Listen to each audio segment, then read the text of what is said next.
Back here at home, you might notice some extra security around the Colorado Convention Center. And Denver 7's Veronica Acosta is there this morning. Veronica, starting today, thousands are set to attend a large Jewish conference.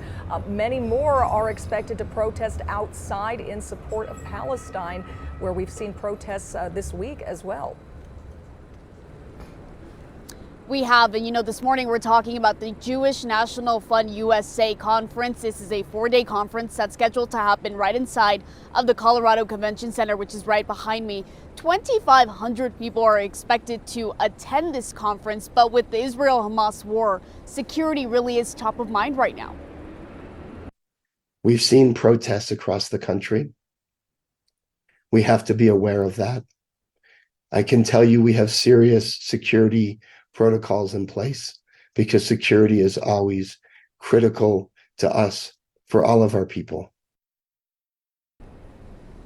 And so I reached out to the Denver Police Department to ask about security measures. In a statement, a spokesperson said the department is in part, quote, working with organizers to ensure a safe event. They said that as a precaution, the department will be providing additional security surrounding the conference. The Jewish National Fund also told me they're working with all levels of law enforcement agencies, even private security firms, to ensure everyone can gather peacefully. Already this morning, we've seen a couple of those private security guards walking around. And meantime, the Colorado Palestine Coalition has posted on its social media site saying it does plan to protest the conference not only tonight, but also tomorrow. Members of the coalition protested the president's arrival in Denver. That was just a couple of days ago. Weeks ago, pro-Palestine protesters even organized a sit-in inside of the convention center. And during Denver's city council meeting earlier this week, protesters asked city council members to cancel the conference. Take a listen. It will be distasteful under normal circumstances for Denver to host this conference, but in the current context of an ongoing Israeli genocide against Palestinians, it's abominable.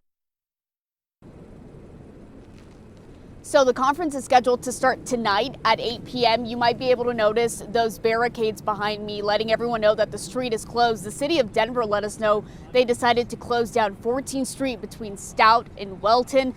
They said in a statement it was because of, quote, several large events happening surrounding the convention center.